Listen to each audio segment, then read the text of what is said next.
Hello and welcome to the Box Score. I'm your host, Sam DeCoste, here to remind you that Kirk Cousins has made a near $250 million in his NFL career. It's true, we checked it out, and we're thrilled to be live on the air with you tonight. Brackets beware, because March is upon us. The March Madness men's college basketball tournament is finally here. Baylor, Gonzaga, Arizona, and Kansas hold the #1 spots in each region. But as history tells us, we can expect plenty of surprises. There will be shocking upsets, there will be Cinderella stories, and there will be plenty of excitement and drama. With the first round set to tip off tomorrow night, it's time for the Box Score to preview March Madness. Let's welcome in Jeff Grundy, Danielle Dubois, and Faith Pinnow to preview March Madness. Faith, over to you first. Who will be the champions of March? Okay, well, it wouldn't be a good Box Score episode without a hot take, and I'm here to tell you that Baylor is going to take the crown at March Madness this year. Ooh. And I'll tell you why. They've got a phenomenal defense. You've got Kendall Brown, who's a freshman, and he locks up the key like no other. You've also got a team who forces turnovers on a quarter of the opponents that they play, which is sensational. And even though they're dealing with some injuries, I have faith that they're going to beat North Carolina in the second round, and I think they're going to take UCLA in the Sweet 16. I just feel it. You've got LJ Cryer, who may or may not be coming back from an ankle injury. And listen, I'm predicting it's a Cinderella story. I think he's going to come back. I think he's going to pull the team together, and I think that they have what it takes. Danielle? While Baylor is a solid choice that I may or may not agree with, Faith, I chose the Gonzaga.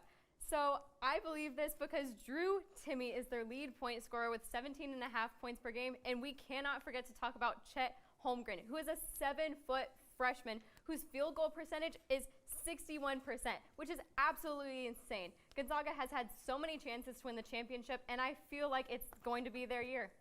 Jeff? Yeah, I'm going to take the Arizona Wildcats, and I'll tell you why. Kerr Kriisa, sophomore point guard, averaged 10 points, 4.9 assists. And you're going to ask me, Jeff, he's hurt. I saw this picture on Twitter of his ankle. It was really gross. It was purple. He's going to be okay, okay? Take a breath. In a quote from him, it's all mental. You've got to believe. I'm believing, and it's going in a good direction.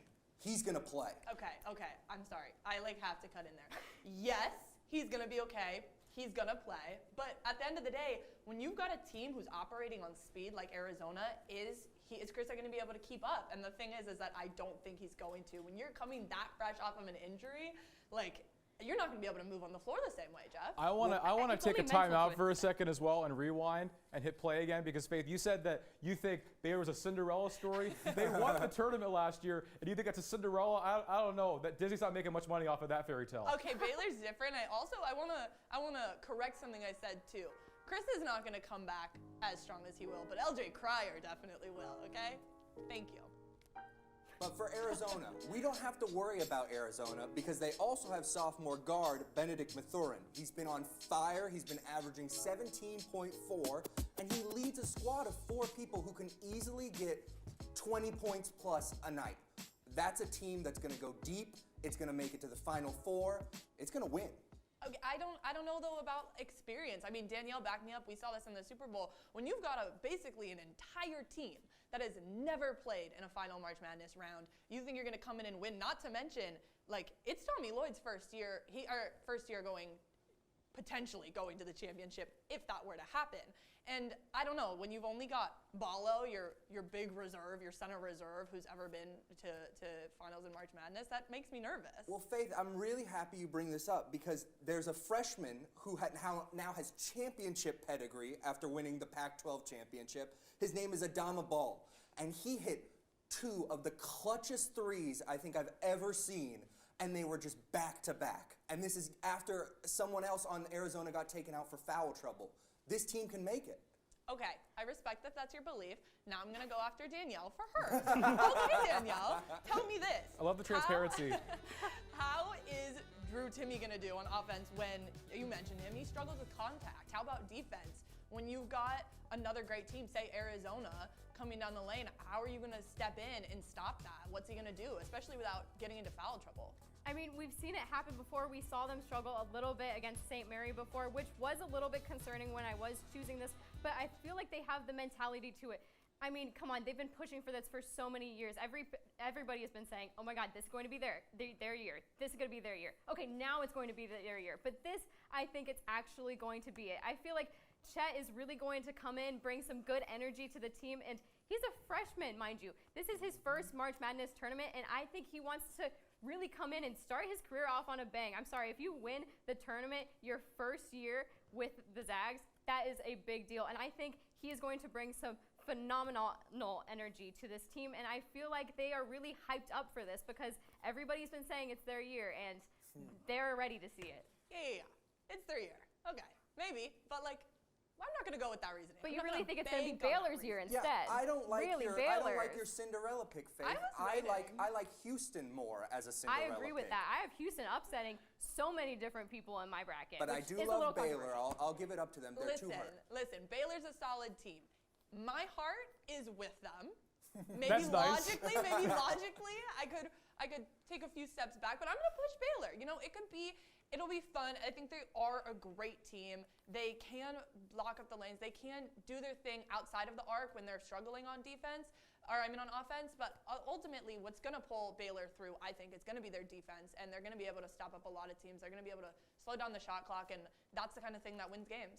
Another question for Faith just about Baylor, because they've had to really re-identify themselves in the second half of the season. They've had a lot of injuries, including the Defensive Player of the Year in the conference, Jonathan Chichama, and LJ Cryer, their top scorer. He's probably not going to return. So you have a team that has to play a new style of basketball without their best players. How are they going to go on and win the whole thing after this? Yeah, I mean, Chichama being out is obviously a huge blow. He was an integral part of the entire team. However, you have Adam Flangegler, you have James Akinjo, who he's a transfer. Both of them are averaging 13.4 points a game. They're both still doing great. They're picking up a lot of the slack of the team. And you also have six players who are frequently played who are averaging upwards of 8 points a game, and that is making a difference. They have a versatile team. There wasn't a strong leader. I think a lot of people are saying Chichama was the leader. I think at the end of the day, they are a team who really shares the brunt of it. I think one really fun storyline to look at are the transfers. For my sleeper, Houston, Texas Tech transfer Kyler Edwards. He now averages 13.6 on this Houston team that is 28-1 against quads 2, 3, and 4 opponents. Houston's going far. And as far as March Madness goes, if Baylor won back-to-back, it would be the first time since 2007 that the champion would go back-to-back. So Faith has faith. That's going to happen. Nice. I just realized what I just did. We're going to take a quick commercial break. But when we come back, it's time to talk about the NFL. Russell Wilson is on the move. What does this trade mean for the scope of the AFC West? That and more on the other side. You're watching The Box Score live.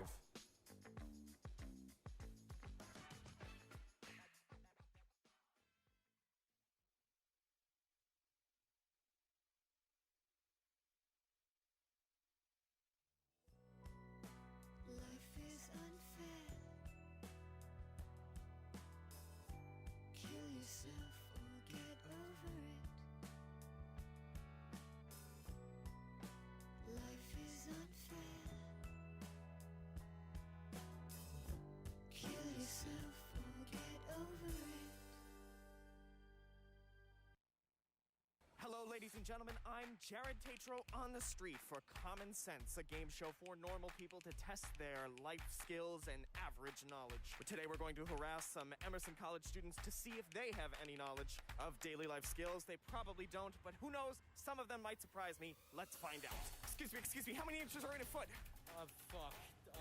4, I don't know. No, 12! Ma'am, excuse me.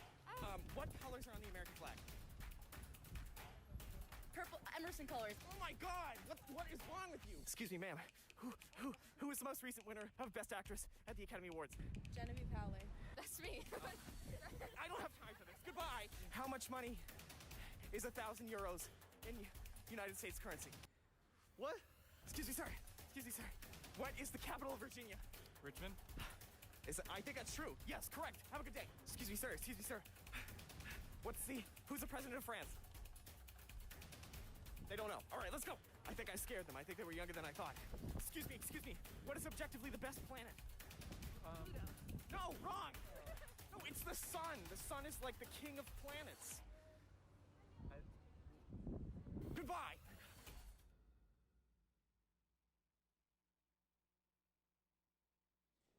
Welcome back to the Box Score. I'm Sam DeCoste here with Jeff Grundy, Danielle Dubois, and Faith Pinnow. The NFL offseason is already off to a fast start, and we've seen some shocking developments in the quarterback market, and none bigger than Russell Wilson becoming a Denver Bronco. The Seattle Seahawks agreed to send their former Super Bowl winning quarterback to Denver in exchange for a king's ransom you can see right here. The trade package includes 2 first-round picks, 2 second-round picks, and a 5th-round pick. Also, quarterback Drew Lock, tight end Noah Fant, and defensive tackle Shelby Harris. Danielle, the price was steep, but Denver finally has their quarterback. I'm really excited to see Wilson play in the Broncos, but to be honest, I honestly think he'll give them a little bit of playoff hope, but I don't think that they will be a real playoff contender with Wilson. I mean, look, Wilson got 25 touchdowns in this past season, but he only had 3,113 passing yards. Well, yes, he was coming off of a toe injury throughout the season and didn't get to play a full-on season unlike other quarterbacks. I still think he'll bring some hope to the Broncos, but let's be real. He's going against Justin Herbert, Patrick Mahomes, and Derek Carr just in his division, not even to talk about the rest of the AFC. There's no way you're putting Russell Wilson with Derek Carr in the same breath. There's no way you just did that, Danielle. Derek Carr had one of the best passing yards this entire season. I'm not saying that he's better than Russell Wilson, but I'm saying it will be a lot for him to compete, especially because the Broncos really don't have that much offensive talent, and I think it will be really interesting. No. Time out on the field. Wrong. Yeah, Faith, go ahead. Wrong. Okay, Sam, you're clearly, you can back me up on this in a second. The Broncos have offensive talent. That is not their problem. Here is their problem. Their problem is that they cannot figure out how to get all of these talents to work together. They can't develop. You can't be a coach who's developing plays for the sake of plays. You have to play to how your players are going to play. And likewise, when you're a quarterback who's going to be calling plays, you need to know your teammates. And that, I think, has been the Broncos' biggest problem. I mean, they finished 24th in scoring last season. And for the offensive line that they have, I mean, they have Javonte Williams, they have Melvin Gordon, Jerry Jeudy, Tim Patrick. Like, Hackett needs to figure out how he can now get all of these guys to work with Russell Wilson. Yeah, I was going to say, I'm not sure if Danielle has glasses, but if so, you should invest in them, because if you look at the roster, Faith has named off all of those players: Williams, Gordon, Jerry Jeudy, Courtland Sutton, Tim Patrick, KJ Hamler. They don't have Noah Fant anymore, but that's one of the best offenses in the NFL, and it's certainly the best offense that Russell Wilson will ever play with his entire career. I also want to say quickly, everyone's saying Noah Fant is replaceable because they think they can get just tight ends out of nowhere. I want to say that was a little bit disappointing for Noah Fant to be traded to the Seahawks because he's a phenomenal tight end. He's amazing. He was one of the best this past season. Jeff, what are your thoughts on this trade? Yeah, I think you have to look at the market, and you have to look at the quarterbacks that also moved with him. So if you're looking at TD to interception ratio, Wilson's sitting at 25-6. Locke is 2-2, but at his best season he was 16-15. Mitch is sitting at 16-8, and Wentz was at 27-7. So Russell Wilson is right there with Carson Wentz? Yeah. What? That's a little troubling. 11th in the league in passing touchdowns? I mean, he got a 54.7 QBR for 2021. I can't tolerate the Russell Wilson slander that's occurring right now, because Russell Wilson is one of the most transformative passers in the NFL. Nobody has a better deep ball than Russell Wilson in the NFL. Danielle loves stats. I'll give you a stat. Over the last 5 years, Russell Wilson averages 33 touchdown passes per season. That's his average. He's one of the best passers in the NFL. You can't get much better than that. No, ding, ding, ding, though. He's, okay, I had to say it, 33. He's now embarking on the second half of his career. And now with KHALIL Mack going to the Chargers, he's going to be in the same league as Mack, whose speed, whose aggression, he's going to end up throwing him 3 yards over when he sacks him. Sam, I'm going to give you another stat. Drew Lock, 57.3% in completion. Russell Wilson, 64.8. I'm comparing these guys because the teams compared these guys. And if the Seahawks were okay with taking Drew Lock, how valuable is Russell Wilson? Yeah. Okay. Whoa. I'm not saying Wilson's not valuable. I really do think he is a good quarterback, but I'm just saying I still don't think he's going to get another ring with the Broncos, or they're going to have any actual playoff contention because of their league that they're in, and their division is so competitive. I just think it's going to be the same story for Wilson. It's going to be very disappointing for him to see, which he deserves better. Well, I'm very shocked that you guys are snoring on Russell Wilson, the Denver Broncos, like you are, but I guess it's a lost cause changing your minds. But Wilson isn't the only signal caller to switch teams this offseason. Carson Wentz has been sent from Indianapolis to Washington. After just one season with the Colts, Wentz has been traded from to the Commanders from the Colts for a second rounder and 2/3. And one of those thirds can become a second if Wentz plays 70% of the snaps or more this season. Jeff, the Carson Wentz era in Indy was short-lived, and this is the second consecutive offseason he's off to a new city. God, I hate the Indianapolis Colts. I wish they had him. I wish they still held on to him. Carson Wentz had a really good season once. And when he had that really good season, his QBR was really great. It was at a 78.5. Now, we like that. But seeing where he is now at a 54.7, I don't know if we want to see him in a new team that has Chase Young, that we want to go a little bit further than where they went last year. I don't know. Okay, I get to jump in on this. I have one question for the Washington Commanders. Is it worth it? Is it worth it that you just brought on Carson Wentz? You traded Taylor Heineke for Carson Wentz, which, like, you might say, well, Carson Wentz is a big franchise quarterback. He's going to do good things for the Commanders. Nope. I have this to say to you. Really, the stats are not that different. Jeff, if you have the stats, I don't. But, like, I can tell you that Washington ranks last for combined quarterback rushing, or combined touchdown passes. Last season, they had 71. The NFL average was 104. Like, your problem is not your quarterback at that point. Your problem was not Taylor Heineke. So. No, I agree. I honestly think Carson Wentz coming in for Heineke is not going to be a huge difference for the Commanders because, let's be real, they only have one wide receiver, and that's McLaurin. Scary Terry. And he's amazing. He's amazing. But He's he scary. needs a better We quarterback, love and him. we need more talent on that team to do anything competitive offensively. I mean, come on. You're competing with the Eagles and the Cowboys, which are beatable. But, I mean, come on, guys. If you even want to be contenders with them, you're going to need a better quarterback than Carson Wentz. In terms of the Commanders' moves this offseason, we saw in the last segment with the Broncos, they made a splash, and the Commanders wanted to make a splash in the quarterback market, but they really stepped into a puddle is what they did. That's all they got with Carson Wentz. Yeah. They wanted bigger, they wanted Wilson, they wanted Rodgers, even Derek Carr, but He's they couldn't even get that to They've work. been looking for basically a quarterback for what feels like 3 decades. So the question is, like, did this solve their problem? Is their search over, or did they just put it on pause for a season? Because he's not guaranteed any money past this year. And Is he they guaranteed a just starting made job in No one Washington wants either they over just Taylor gave him Heineke? $28 No million team wants and him gave right up now. 2 draft picks. And No like, one wants to play for Washington. Get rid of the owner, fix the stadium. They have so many issues on their hands right now. They do not need a bad quarterback. As far as the Colts, this will be their 5th starting quarterback in 5 seasons. The next man up, Sam Ehlinger. Who's to say if he's going to keep that spot? In non-quarterback news, KHALIL MACK has also been dealt. The Chicago Bears agreed to send the former All-Pro defensive end to the Los Angeles Chargers. And all it took, the Chargers' 2nd-round pick this year and a 6th next year. That's it. Faith, were you surprised to see that this was all it took?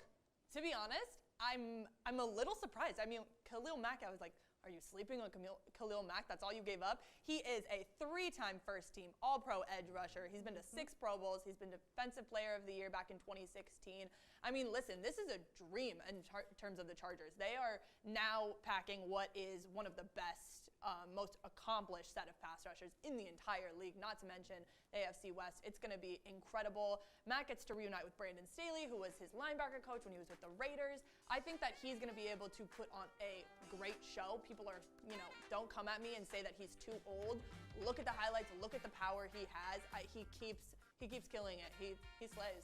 All the Chargers have to do is put him on one side of the field and Joey Bosa on the other. Yep. And just scare the life out of any team that faces them. Offensive lines are getting turned to Swiss cheese with that duo. I'm telling you.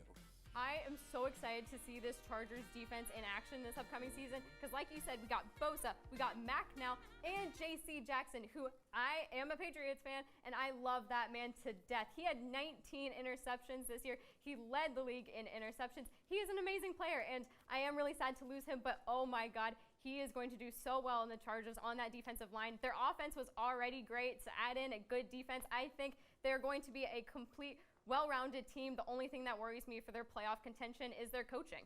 Yeah. Okay, Homer, thanks for that. I appreciate the transparency with that. But with the Chargers, it's interesting because they just saw their neighbors, the Rams, win the Super Bowl with a pair of outstanding brother. pass rushers Their with little Aaron brother. Donald and Von Miller. So if you're the Chargers, imitation is the best form of flattery, right? Yeah, but I mean, absolutely, yeah. And that bodes really well because I'm excited to see what Khalil Mack is going to do when he's up against Mahomes, when he's up against Derek Carr, when he's up against Russell Wilson.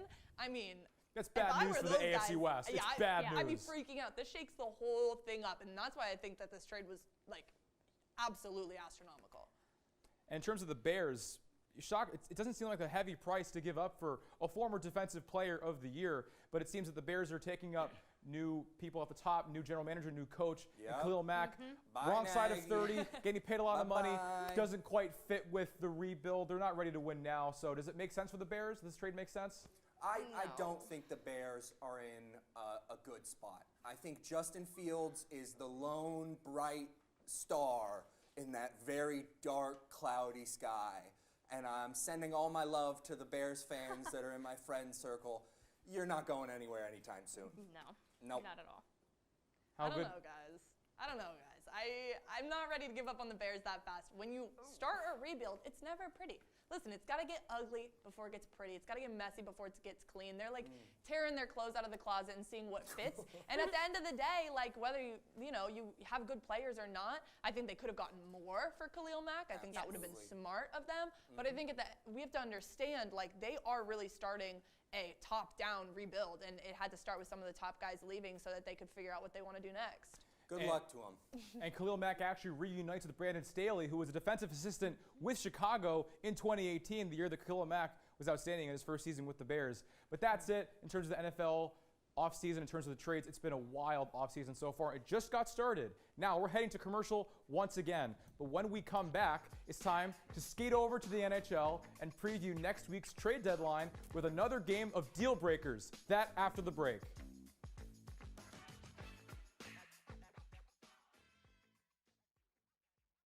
Kevin is a terrible president. Can someone please raise their hand and tell me what Trinity did wrong? She didn't call you Mr. President. Mr. President. I like to think I was elected because I wear this suit every day. My suit is at the dry cleaner, so I had to borrow something from my sister's closet. I have a good work ethic. I'm approachable, handsome, and most importantly, It's a good thing I'm the second closest thing to God, because these people, they're a hot mess.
Welcome back to the Box Score. I'm Sam DeCoste here with Danielle Dubois and Cam Manning. And if Cam's on the show, that can only mean one thing: the Box Score on ice. We're talking about hockey. The NHL trade deadline is on Monday, and trade negotiations are heating up. Now our correspondents are going to put on their GM caps in a game I like to call Deal Breakers. Cam and Danielle will each take turns pretending to be NHL general managers, offering trades to their fellow GMs across the league. The game tests how likely Cam and Danielle's trade proposals are to happen in real life, not to mention it puts their negotiating skills to the test as well. And with that, let the deal breaking begin. Up first, we have Danielle negotiating on behalf of the Boston Bruins and Cam negotiating for the Anaheim Ducks. Ooh, phone Hey, call. Cam. Oh, hello, who is this? This is Danielle. I am calling on behalf of the Boston Bruins. Oh, hi, Danielle. How are you? I'm good. How are you? Oh, fantastic. You know, crazy busy with the kids. You know, everything's just going crazy. Trade deadline season, as you know. Oh, I know. It's a crazy season. But look, I have some serious business I'd like to talk with you about. Oh, please do continue. Yes, of course. So, you know our little fellow Jake DeBrusk over here? Oh, yes, little speedster Jake DeBrusk. First line Jake DeBrusk. Yes. We love him over here. But he did request a trade earlier on in the Bruins, and we just really want to make him happy. And we think he has a good fit on the Ducks. Interesting proposal. I like his speed, straightaway, north-south game. I like his ability to finish. You know, a lot of untapped potential there. Who do you want who are you having in mind in the other side of the deal? What do I have to give up? I propose, hear me out, okay? I'm hearing you out, I'm listening. Richard Raquel and a second-round pick. Very interesting. You know, we are kind of in a weird spot in the West, you know, 500 team, you know, we're trying to get younger with Zegras and Milano, very up-and-coming young players, very exciting transformation here in Anaheim. But we love Ricard. He's given us all of his time in his career, great family, you know, their kids are still going to school here, you know, it might be not a good decision to kind of send him off, you know. You see, but DeBrusk has done absolutely incredible on the Bruins since he's requested the trade. He's had 15 goals this season, 10 assists. He even had his first ever NHL hat trick against the Kings this February, and we won that game 7-0. Oh, yeah, we thank you for that. We thank you for that. As exactly. We are division helping rivals you out. with the Kings. We thank you for that. We're helping you out, so what do you say? We appreciate that. You know, I like it, and you know what? I'll take it, only because, you know, Raquel is on an expiring contract, you know? I mean, it's hard. I just want you to know that he may not end up re-signing with you guys. So I'm just wondering, like, why the risk? Why take him on?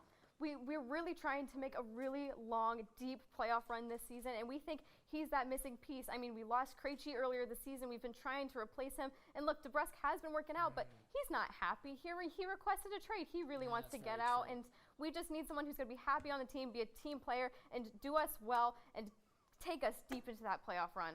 All right, fantastic. I'll tell Diane to lay up the paperwork. Perfect. I look forward to speaking with her. Awesome, fantastic. Well, that could not have gone better. So amicable. What a negotiation. Now, Danielle, Jake DeBrusk, obviously, it's the worst kept secret in hockey. He wants out of Boston. Do you think this trade would make sense for him?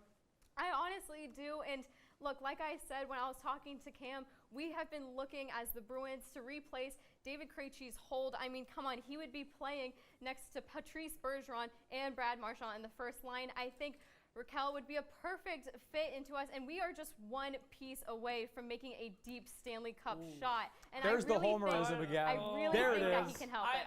As a Bruins fan myself, Danielle, I don't know if we're one piece away, you know? I mean, if I'm calling Anaheim, right, I'm calling about Ricard Raquel and Hampus Lindholm. I think he's a great defenseman, offensive defenseman. I think the Bruins need to add both. I think this is Sweeney's year. I mean, I've been saying it for like 2 or 3 years now, but Don Sweeney really needs to go all in with this team. And I'm with Danielle. I like Raquel's game. I like Hampus Lindholm's skating ability, his ability to create offense. Another big, bulky defenseman to add to the back end. Count me in all day, 7 days a week. I agree. And Raquel can slot right into where DeBrusk has been thriving in Boston this season. Now, Cam, you're the Ducks, not necessarily a contending team. How do you feel about the trade? You felt pretty enthusiastic about accepting it. Yeah, Jake DeBrusk has been the 2015 draft pick for the Boston Bruins. He's had up and downs throughout his career, very inconsistent play, but man, the guy can turn it on like that. Like, sorry, I can't snap that well, but like that, you know. I tried to snap, but you know, not too good. But Jake DeBrusk can turn it on like any of them. You know, he can go from 0 to 100 real quick. He's got great skating game, great north to south speed, and he can pot goals. He can be a consistent 20 to 30 goal scorer each year. I agree. It's funny because both players could end up walking after this trade actually happens, if it actually happened. But great job. Let's move on to round 2. Cam will be negotiating for the Minnesota Wild and Danielle for the Vancouver Canucks. Boop, boop, boop, boop, boop, boop. What does the Wild want? Hello? Hi, is this Danielle? It is. I'm calling about your man, Mr. J.T. Miller. And why would you be calling to me about him? Because the Wild are back, baby. The Minnesota Wild are back, and we're looking to make an impact move at this year's deadline, and we think J.T. Miller is the guy to get. You think he's the guy to get? Absolutely. Really? 100%. He 100%. is our leader on our team. He has 24 goals this season. He has led our team in points, goals, and assists. He has 49 assists. You want me to give up that? What are you proposing I get? Well, as you know, Minnesota has a very deep prospect pool, and we're willing to deep dive into that to make sure this trade happens. Maybe you give him like a Marco Rossi, a little Kalen Addison, a little like young youth movement down in Vancouver. I mean, you already got Elias Pettersson, Brock Besser, Puzalin. I mean, you got all these great guys. Why not add more to the young talent, young core? JT Miller, 28 years old. He's looking to win now, and I think we can make it happen. Look, I feel like as the Canucks, I mean, I don't really know about this. I mean, JT Miller is our guy, like you said. I mean, I know you want him, but man, we're really relying off of him at this point. Yeah, I know.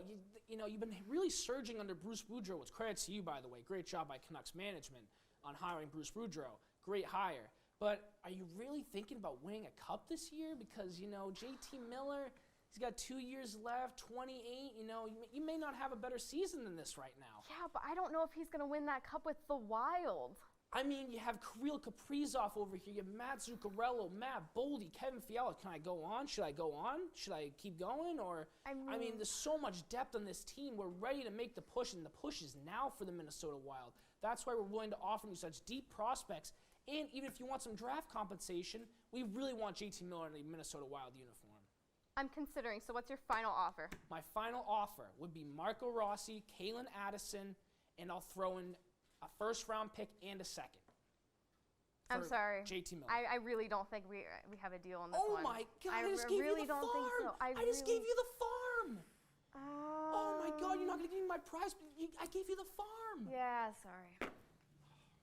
Well, as Cam once infamously said, he gave her the farm. Danielle, you didn't accept the farm. Why didn't you take the farm? He gave it to you. I'm sorry. I mean, if I'm the Canucks, I'm really not looking to give up Miller. I know we do have a young team, and some more prospects would bring in a lot more young talent on that team. But you got to be real. You got to have some veteran on the team to lead them. And JT Miller is the leader of the Canucks right now. He's what has been keeping them alive so far. I mean, he had 6 assists in a 6-3 win. Oh my God. That is insane. Yeah. Like, I'm sorry, no. We can't get rid of our one piece of talent, our main piece of talent on the Canucks. Yeah, he's been sensational this year. He's been up in the Hart Trophy conversation for me this year, especially if Vancouver sneaks into the playoffs with JT Miller under their belt. Serious Hart consideration. I know, everyone's saying, McDavid, Draisaitl, all these guys who have like over 90-plus points already. It's most valuable to their respective team. And JT Miller, like Danielle said, is the heart and soul of the Vancouver Canucks. Without him, they are not in the position they're at. They're probably a lottery team at this point again this season. But, you know, I thought I offered a lot. Like Cam Manning says, I gave you the farm. It was a good offer. I must say, it was hard for me to turn down, but I mean, JT Miller. Miller. I know it's JT Miller, but, you know, a lot of young promising prospects in the Wild system, plus the draft compensation. I felt like we could have gotten a deal done, but, you know, that's why I'm not a GM. That's why I'm on the box score. That's why I'm talent on the box score. That's why I'm not a GM. We'll see. We'll see. He's the 11th highest scorer in the NHL, and he could 11th highest scorer, absolutely. He could be one to watch as the trade deadline approaches. That's that on Deal Breakers. Fantastic segment. At least 1 for 2, 50% hit rate. Not bad. But on a more serious note, the Russian invasion of Ukraine has put Eastern Europe in a state of devastating war. And Faith, the eyes of the international sports world are now firmly locked on Russia. That's right, Sam. The global impact of the war has reached as far as world football. I took a closer look into some of the actions that the sports world has taken in Russian sports in the response to the crisis in Ukraine. The war in Ukraine has shattered peace in Europe. Thousands of lives have been lost. Millions in Eastern Europe are seeking refuge. While the war is contained to Ukraine, its effects have been felt far and wide across Europe, including world football. And as a result of the crisis, Russia will not be playing in this year's FIFA World Cup. FIFA announced Russia's ban after facing pressure from fans and football stakeholders. Both the men's and women's teams are suspended from international football indefinitely. FIFA normally does not act on enforcing standards of moral integrity, but rather on financial security. International finance expert and former CFO Stanley Miller says the sporting sanctions against Russia will continue to have a global impact and financial ramifications for FIFA. So I think that in the sports and athletic arena, the only thing that they can do is literally bar any Russian participation, any Russian professional teams, Olympic teams, national teams from any and all competitions. And as the war in Ukraine continues, Russian football will remain suspended from competing on the world stage. In so doing, they hopefully will improve their image. They've been known for corruption. They've been known for looking the other way, so to speak, when things are not necessarily 100% on the up and up. So I think it's long overdue that they take these actions. From Moscow to London, the war has thrown the future of Chelsea Football Club in jeopardy. The UK government has sanctioned Chelsea owner Roman Abramovich for his ties to Vladimir Putin. The sanction comes with insurmountable restrictions for Chelsea. The club's bank accounts and credit cards have been frozen. They're not allowed to buy new players, agree to new contracts, sell ticket matches, or sell club merchandise. Abramovich himself is prohibited from selling the club unless the UK government were to take complete control of the sale. The UK hoping the sanction on Abramovich will fast-track the club's sale and that Chelsea can sever their Russian ties as soon as possible. To sanction the club in terms of the list of items you just explained really does hamstring and cripple the club. I think it's unfair of the government to not allow the football club to function as normal.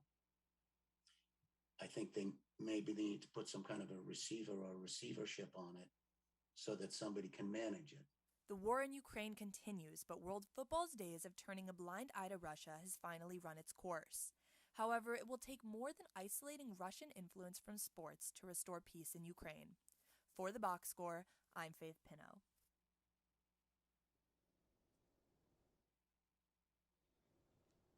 Thank you, Faith, for taking a closer look into the fallout of the Russian invasion. Here's to hoping that peace will be restored in Eastern Europe very soon. In other news, the college softball season is in full swing, and the Clemson Tigers are making some noise. Yes, you heard me. Clemson softball. Their program has played just one full season in its history, yet they are nationally ranked. Cam Manning is here to tell us more about the Tigers. That's absolutely right, Sam. This season, Clemson earned its first ever preseason ranking, coming in top 15 for the first time in program history. Clemson didn't even have a softball team before 2017, and they're already one of the most impressive softball teams in the country. This team went on to upset number 6 ranked Washington down at the Clearwater Elite Invitational, marking their first ever top 10 win as a program. And after a stellar showcase at the Elite Invitational, the Tigers earned themselves their first ever single-digit ranking, clocking in at number 9 on ESPN USA Today's softball poll. The driving force behind this amazing Clemson team has to be sophomore Valerie Cagle. Cagle's 2021 season was nothing short of sensational. As a freshman, mind you. Not only did she hit .404 at the plate, but she posted a 1.16 ERA while striking out 267 batters. She was also named ACC Player of the Year and Freshman of the Year. And I'm here to tell you, don't sleep on the Clemson Tigers this season, and don't sleep on the true Shohei Ohtani of softball, Valerie Cagle. That's incredible, Cam. And you're saying there's an Ohtani equivalent in college softball? That has to be great for the growth of the game. Absolutely, Sam. Her numbers are absurd. When I was looking at her accolades for my research, literally full pages of accolades already. As a freshman going into her sophomore year, absolutely incredible. I appreciate you noting that you did research for the show. I'm glad that you had to tell the audience that you did. I appreciate that. But I do my research. Yeah, you did. You proved it. That's all the time we have for you tonight. Thank you for joining us tonight live on The Box Score. Don't forget to follow us on Instagram and Twitter at EIV Box Score. You can also follow me at the Sam DeCoste. And keep your eyes peeled for our next episode for some more red-hot analysis like this. Russell Wilson will win MVP next year. He's never played in a better offense than the one he has in Denver right now. And he's going to tear the league to shreds in his first season. Hey, it's my turn now. It's my turn to close out the show. No more time. For Jeff Grundy, Faith Pinnow, Danielle Dubois, and Cam Manning, I'm Sam DeCoste, and we'll see you next time. We're out.